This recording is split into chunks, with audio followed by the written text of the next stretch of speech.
من میدونم که مکان خوشحالی کجاست. با دوستانتان به اینجا بیایید و از اینجا غیر انواع غذای لذیذ، مناسبت رفیقانه و محیط سازگار، همچنین خاطره های زیبا را نیز با خود بگیرید. برک، مکان خوشحالی های شما و دوستانتان. با رقم کوتاه 9494 فرمایش بدهید. باز هم درود دوستان قندی من. ادامه میدیم صحبت را با زلیخای نازنین. قسم دومی صحبت را اینک پیشکش شما میکنیم. زلیخا جان، من درودی تماشابین ها را به شما میرسونم و درودی منم به همه بیننده های برنامه نگفته ها. همون سوال یادتان هست؟ تشنه شدید در حال قهوه نوشیدید. همون سوال، یعنی چرا ازدواج شما بر هم خورد؟ موجبی بر هم خوری ازدواج شما کی بود؟ چی بود؟ چی طور؟ در کجا؟ چی خیلی؟ تو امروز مرا هیچ کسی خیلی سوال نداده.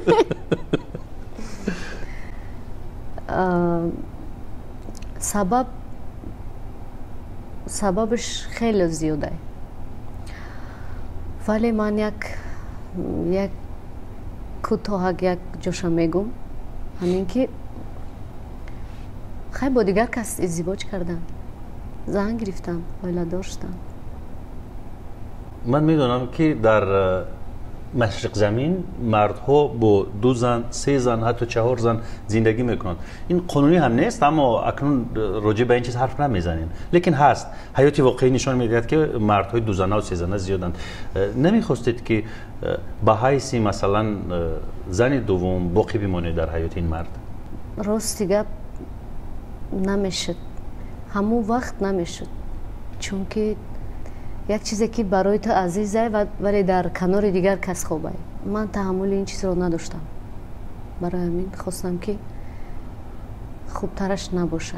اگر می بود من نمی بودم، شاید خودم رو زنده به زنده گر میکردم.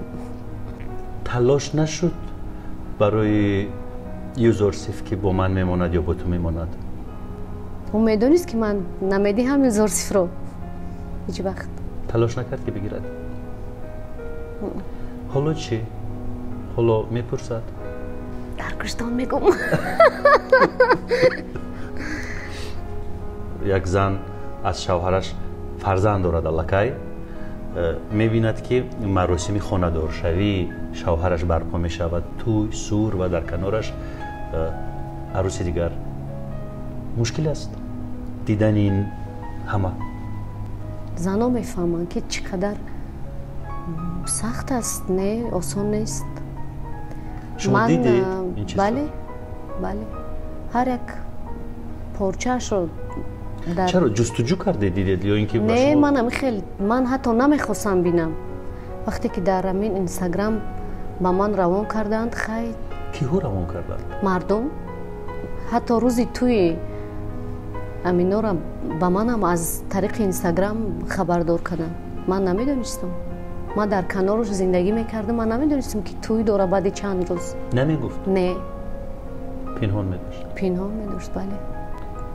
وقتی که در راه بودم همین تلفن را گرفتم و نگاه کردم به همین صفحه اینستاگرامم که یک دختر با من نوشت که فلان روز در فلان رستوران شوهر شما توی عروسی دارد.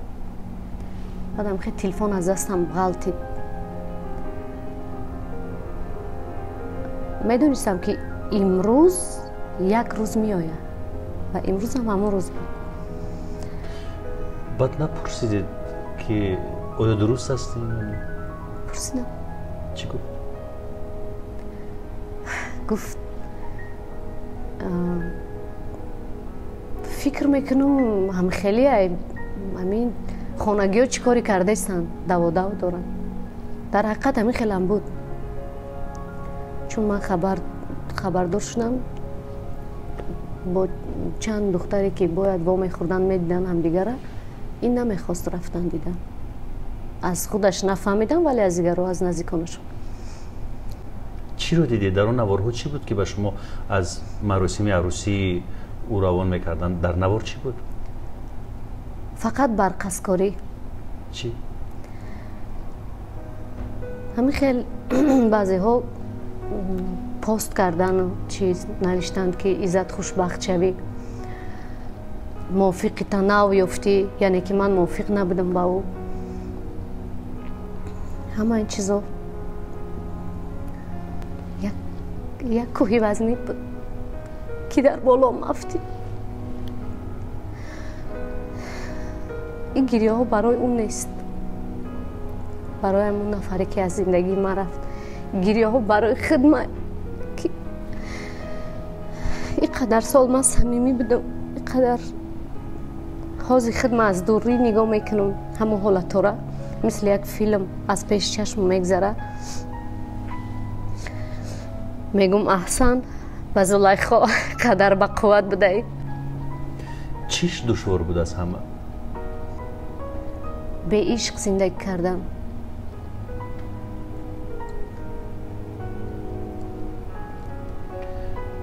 چی شما رو نجات داد؟ کی دست شما رو گرفت؟ در اون حالت فقط همراه همین استاد منیژه جان باز یک جا بودیم، میشیشتیم، خیلی نصیحت میکردن مادروار، چون من با هیچ کس در این باره گپ نمیزدم و اجازت هم نمیدادم. یکون کس میدیدن میگفتن که زلیخا میگویند شوهرت زن گرفت. میگفتم که خیر نصیب تقدیر، دیگر چی میتونستم بگم؟ همین سوالات مشکل بود جواب دادن. چند وقت بیخود بودم، امون حالت را با سرود خواندن و با از همین درون تمام درد برآوردن همین میگذراندم. شاید اشک بسیار میریزیم امروز زلیخا جان تا آخری برنامه درباره زندگی حرف میزنیم. به همین خاطر برای گریه هایم من اگر میدونستم با خودم میوردم، شما را تشویش نمیدادم. اینجا میگذارم. زلیخا جان، اولا معذرت میخوام از شما که ناخون زدم به تورهای نازک قلبی شما و اکنون موضوع رو که کشادیم مجبوریم تا به آخر برده برسانیم. خاطره های زیشت تلخ گذشتن؟ بله. عشق چی؟ عشق مرد؟ تمام شد. بله. این کودک زیبایی که حاصل عشق شما است حالا میدوند که پدرش زن گرفته است؟ نه. نمیفهم. نمیپرسد که پدرم کجاست؟ میپرسد، دایم میگوید که چرا پدرم با ما نیست؟ من میگویم پدرت در کار است. با شوخی باز چیز میکنم، طرفش میگویم پدرت از تو دور است، پدرت تو رو دوست نمیدارد، من تو رو زیادتر دوست میدارم. اکنون بگو که مادر جان تو خوش روی است. میگه نه پدرم زیباتر است. شوخی میکنم خودش. گفتید عشق رفت مرد، دشوار است به عشق. به عشق هیچ چیز معنا نداره. شیرینی حیات در عشق باشد. سرود تزیبا میکنه، زندگی تزیبا میکنه، دل تزیبا میکنه. آدم عاشق فقط همون عشقش میبینه دیگه، هیچی بدی و خوبی و هیچ چیز دیگه فکر یعنی دنیا یک طرف، بله، شخصی دوست داشته یک طرف. اما در همون شب و روزی که برایتون خیلی دشوار بود، در حال پای در پای ترانه انشا کردید. چرا؟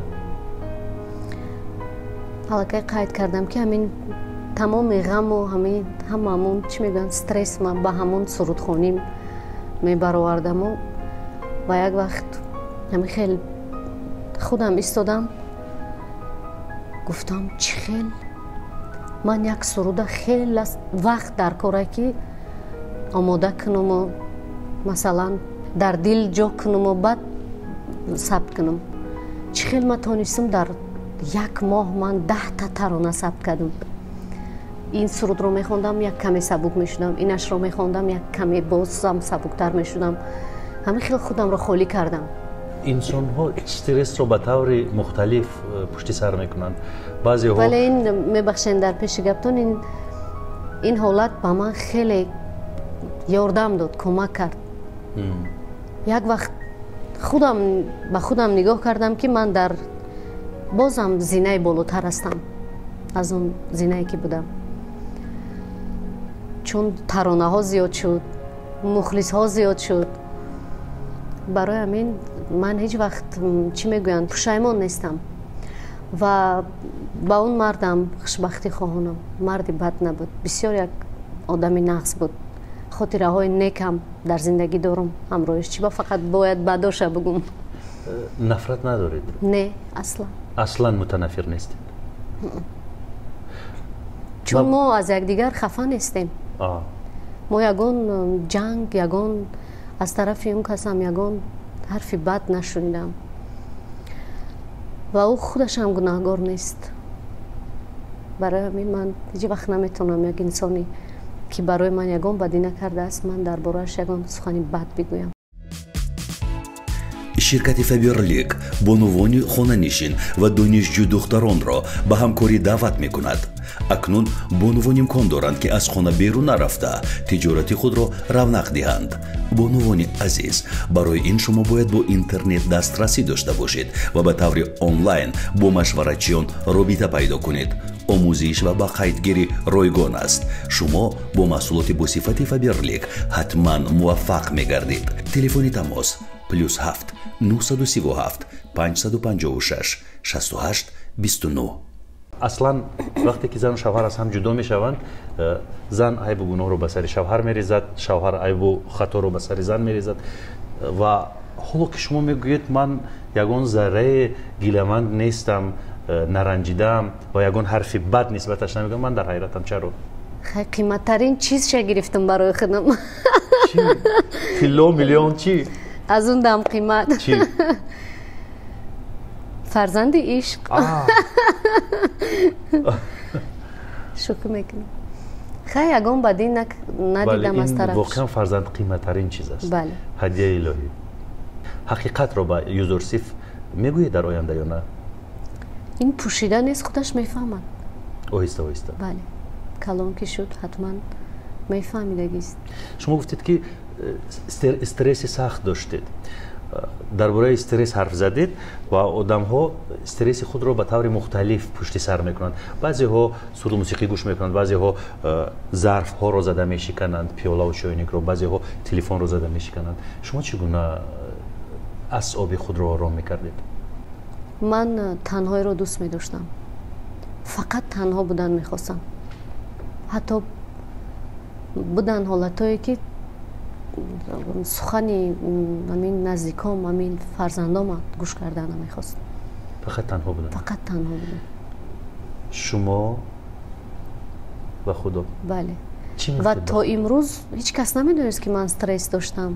من در برنامه نگفته ها به همه بیننده های شما اگه شما را دروغ گفته نمیشه و که ارزو سوال میتین در چشم آدم نگاه میکنین، خیلی مجبور میشه و آدم بعد قصه کنه. برای همین من هیچ چیزا را نشان نمیدادم، با یگان کس هم نمیخواستم که یگان نفر یا نزدیک باشد یا دور باشد یا بیگانه باشد، نمیخواستم که نشان بدیم بدونن. در تنهایی با خدا حرف میزدید؟ بله. چی میگفتید با خدا؟ همون وقت خیلی این سخن‌ها را نمیتونم راستی گپ در اینجا پیش روی مردم گفته. همون چیزی که میخواستم خداوند به من داد. صحبت کرده بودم همون وقت، همون شب روز من شکر خدا به خوبی از او حالت برآمد. راستی در همین سن و سال جوانیم الکی هم مرا قریب که فهمیدم، برای خودم تجربه کردم، آموختم تمام فریب و نامردی و همه چیز رو قریب که فهمیدم برای خودم. حالا میتوان گفت که دیگر هیچ کس شما رو فریب داده نمیتواند؟ شاید نتواند دیگر. شما گفتید که خدا تمام چیزی که خواستید برایتان داد. از خدا نخواستید که برایتان یک عشق پاینده و زیبا عطا کند؟ خواستم. چطور؟ چی گفتید؟ باید حتما قصه کنم که چطور. بله، من میخواهم احساسهای شما رو بیرون بیارم و اون رازهای دل شما رو بکشایم برای بیننده ها و مخلصانتون. یک شب در راه بودم، ساعت تقریبا 2-3 شب بود. در راه همین مرکزی طرف خانه می رفتم، فکر کنم از کدام معرکه برآمده بودم. خیلی خسته بودم و با آغوش گرمم نیاز داشتم. اما خیلی در راه می رفتم، با آینه نگاه کردم و گفتم ای خدا جان، برای من همه شرایط زندگی را مهیا کرده.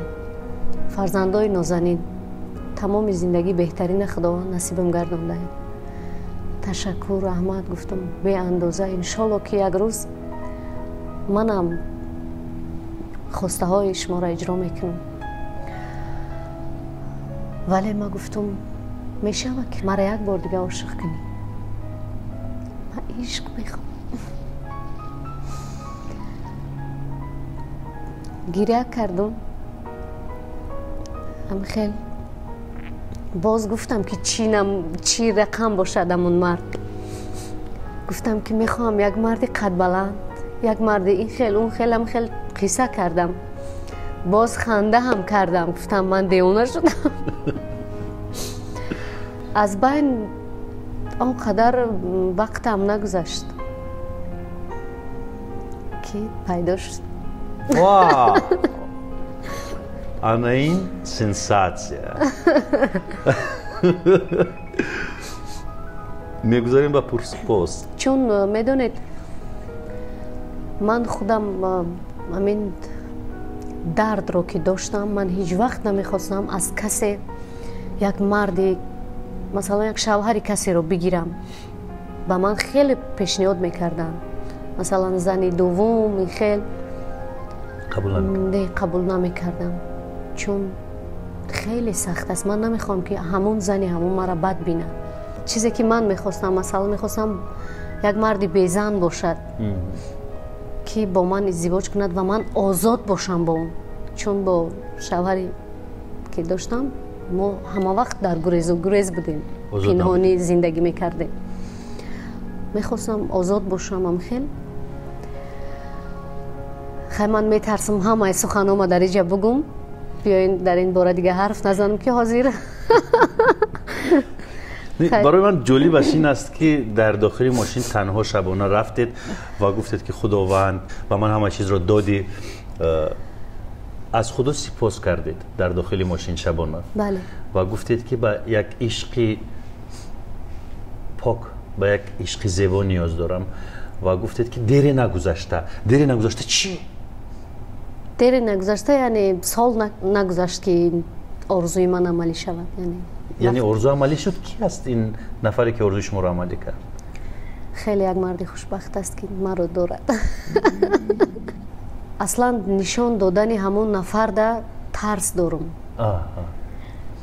میترسم که باز یگان گپ خبر یگان چی نشود. ولی یعنی میگن که خوشبختی آرامی رو دوست می‌دارد. ولی اگر تقدیر از خیر نمیدونم، شاید یگان روز با مخلصانم نشان میده.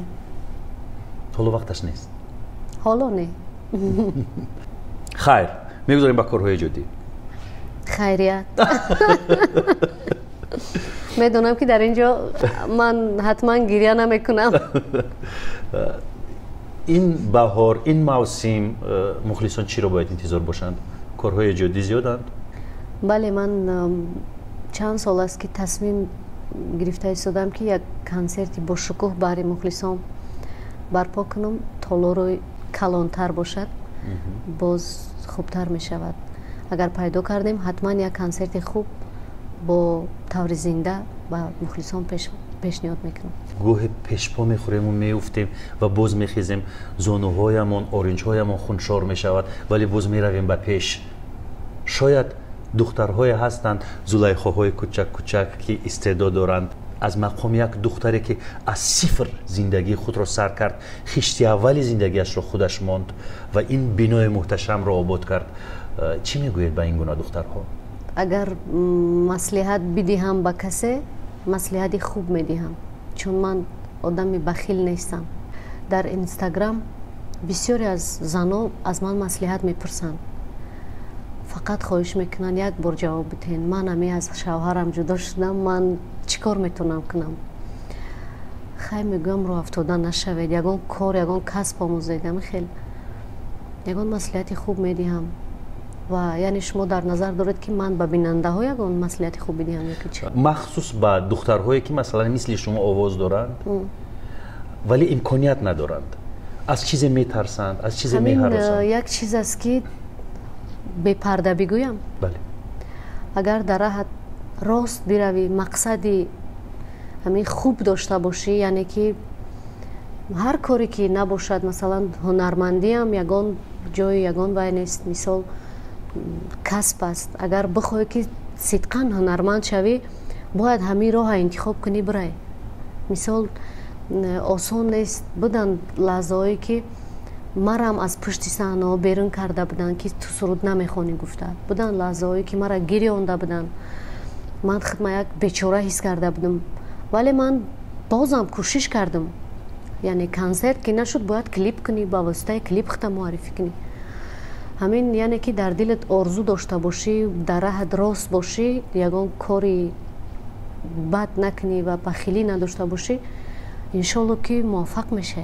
اگر هنری خوب داشته باشی، در حقیقت هنرمند باشی.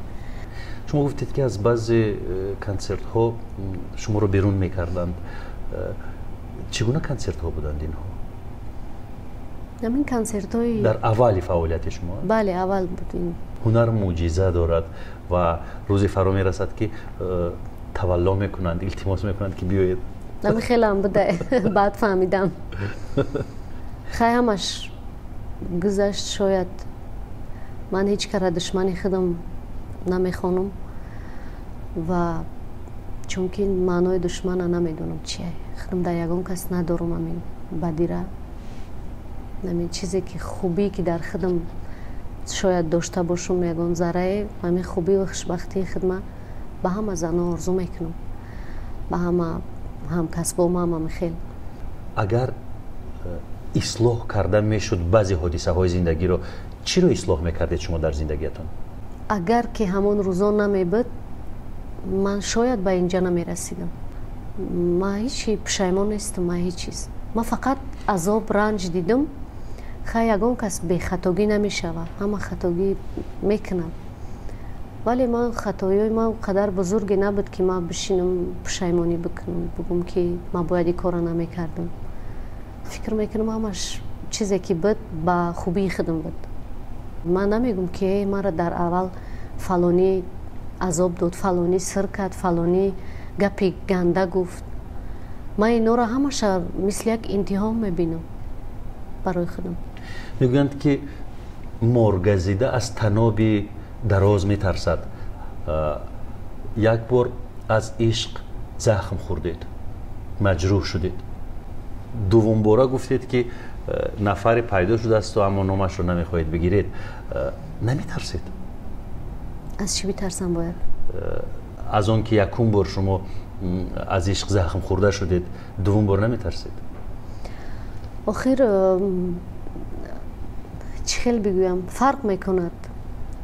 اون چیزی که در اون بود در این من علاقه جستجو کردم، چیزی که مثلا در اون چی خیلی بگویم خانواده اون کس راضی نبودن که ما یک جا باشیم. به هر حال منتظر میمونیم و میخوایم که لااقل یگون عکسش رو ببینیم اگر باشد. ندارم عکسش. من گویا که باور میکنم. به هر حال فشار نمیارم روی زلیخای عزیز، چون که امروز خیلی زلیخا رو گریاندم و خودم هم کمی ضیق شدم. واقعا زلیخا در بیان حوادث زندگیش میلیون همدرد پیدا کرد. شخصان نامدار مشهور تحت فشار برخی از خیترها قرار میگیرند، مخصوص در فضای مجاز، در اینترنت. راجع به آنها می نویسند حرف طبیعی، حرف بد. برخی از خیترها، همین خیترها رو به تاجیکی چی میگن؟ بدگوی ها، بدنیت ها، بداندیش ها. همین طور اگر بگوییم می شود به نظرم. بله. ریاکشن شما چگونه است؟ زیق میشوید، پسند میکنید، میخونید، عصبی میشوید یا نه؟ تلگرام و یوتیوب و همین چیزا را منیجری من پیش میبرد و اونا میخونن همون شاید همون کامنتاری رو.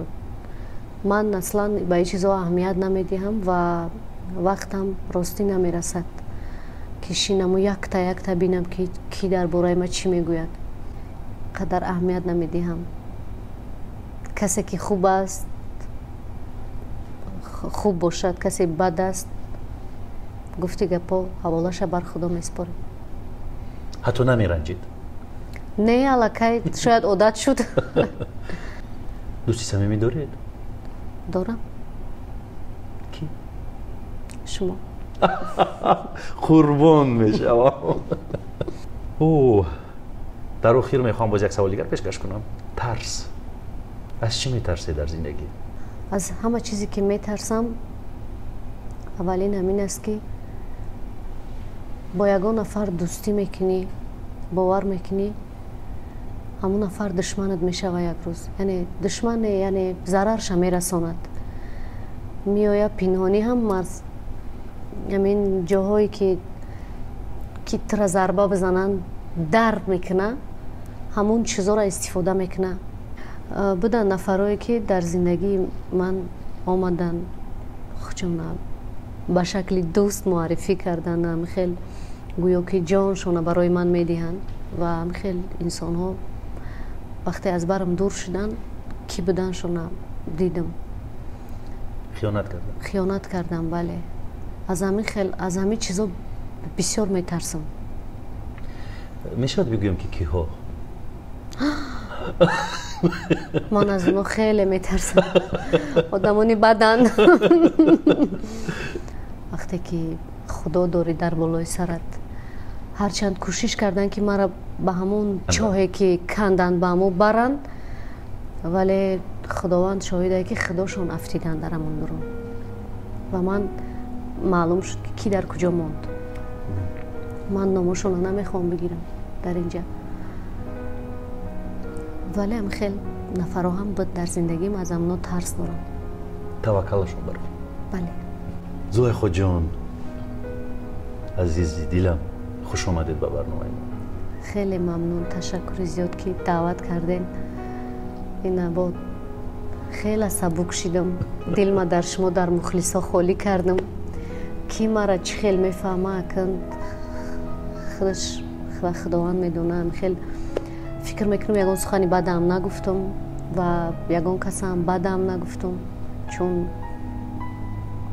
چیزی که بود همون را به پرده نقل کردم، قصه کردم و برنامه تمام بینداری ما بکنم به شما. بله. خیلی بسیار برنامه تان جالب بود، تماشا میکردم. راستی بسیار میخواستم که در این برنامه یک روز اشتراک کنم، ولی نمیخواستم که گیری های خودم ببینم یک روز در این برنامه. فکر میکنم که در کارم هست کم کم باز مردم از دلی درمندی ما با خبر باشه، فکر نکنن که این هنرمندا میبرن هم خیلی سرود میخونن و وقتاشون خوش است. ما هم خیلی مثل بعضی دیگر انسان ها هم خیلی زندگی پست بلندی را همه را دیدگیم. دیگر چی بگم، مینداری خودم بیان میکنم به همه شما بیننده ها و به شما هم اکای ارزو جان که مرا مهمان کردین امروز، خیلی گریاندین و انشالله که در برنامه های آینده تونم اگر دعوت کنین به جان و دل میام اشتراک میکنم. برنامه رو با یک شرط به انجام میرسونیم. شرط همین که بهاری همین ساله، یعنی بهاری که در پیش می آید، طبیعت بیدار می شود، باز یک برنامه ناگفته های دیگر تشکیل کنیم در یک طبیعت زیبا. بله، در یک فضای زیبا، زندگی نو. بله. فقط در خصوص شادی ها و خرسندی ها و خوشبختی ها حرف میزنیم. من دیگر وعده میدم که شما رو نمیگیرونم. اگر وعده بدهید بله. بله وعده میدم. سپاس زلیخا. اینجا میخوام خداحافظی کنم اما باز نمیخوام زلیخا رو گسیل کنم برود. با امید دیدار برنامه رو به انجام میرسونیم. زلیخا جان انشالله. همه شما رو میبوسم. خداحافظ. خداحافظ.